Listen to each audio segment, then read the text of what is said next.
program lig op lig, byna op einde. En nou lees ons verder uit Handelinge hoofstuk 7. Dit is deel van Stefanus wat veroordeel is deur die Jode of die Joodse Raad. En dan maak hy 'n toespraak en hy vertel vir hulle duidelik van die evangelie wat reeds in die Ou Testament voorspel en verkondig is. Ek lees dan verder uit Handelinge hoofstuk 7 vanaf vers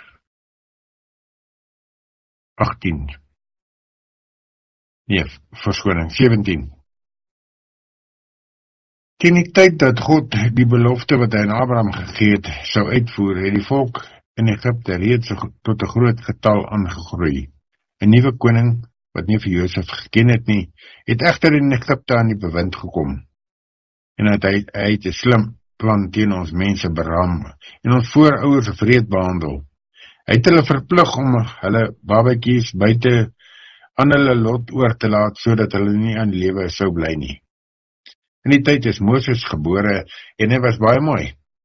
3 maande lank is hy in sy ouer huis versorg en daarna is hy buite aan sy lot oorgelaat.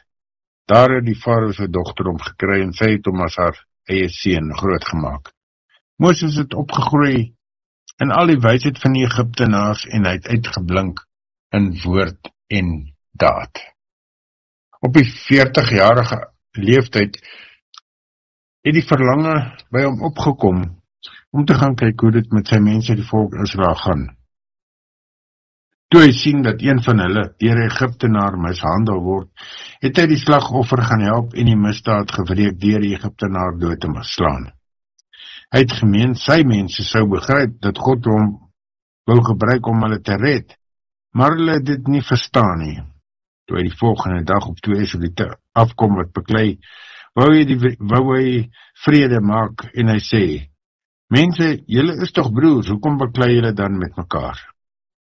Maar die een wat die bekleier begin het stamp vir Moses op sy en sê: "Wie het jou as ons leier en regter oor ons aangestel?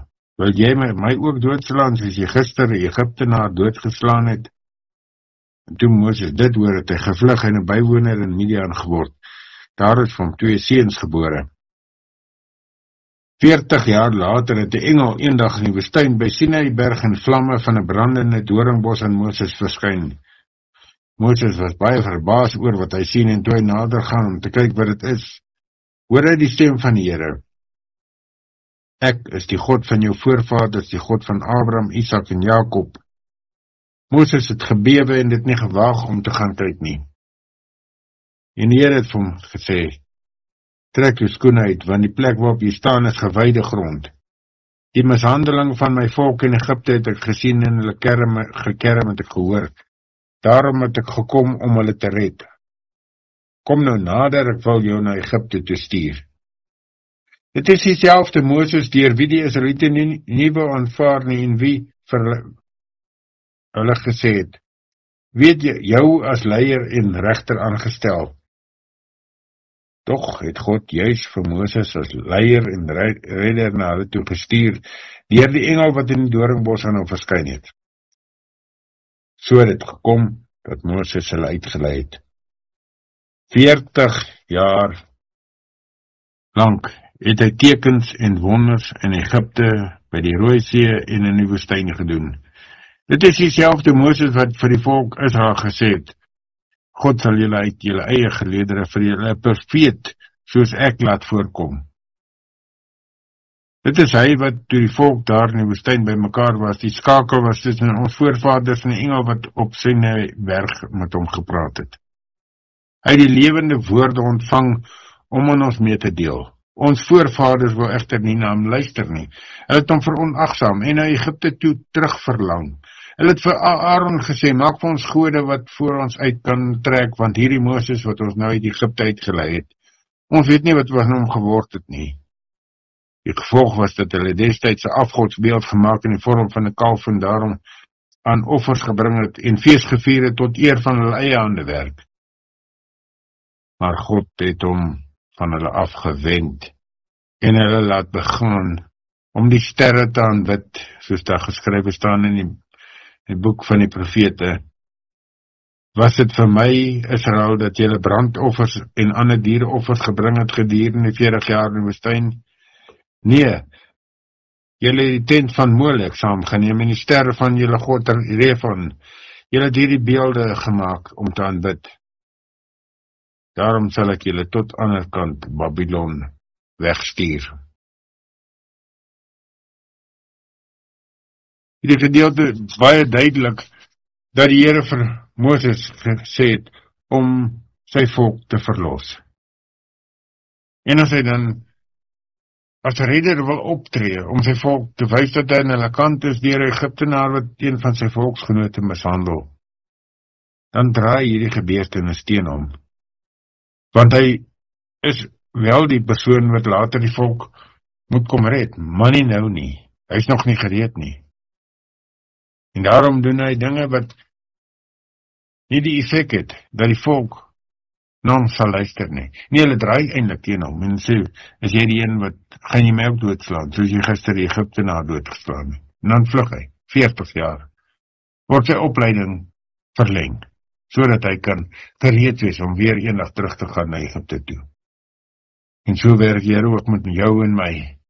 Partykeer tree ons op en dink ons is gereed om te doen wat ons moet, maar dit is voortydig. Dan moet ons deur kering gaan, deur opleiding gaan, deur swaar tye, deur goeie tye, sodat ons die stem van die Here duidelik kan hoor, sodat ons kan weet hoe om, wat om op te tree, wat om te doen, hoe om te reageer. Maar dan baie interessant, dan sê hierdie selfde Moses, dit is dieselfde Moses wat vir die volk gesê het in Handelinge hoofstuk 7 vers 37, God sal uit julle eie geleedere vir julle 'n profeet soos ek laat voorkom. En hierdie profeet is in ons Bybel geskryf met hoofletter. Want dit is Jesus. Die een wat ons uit die land van slawerny sal lei na die land van vryheid. Net soos die Israeliete, deur Moses.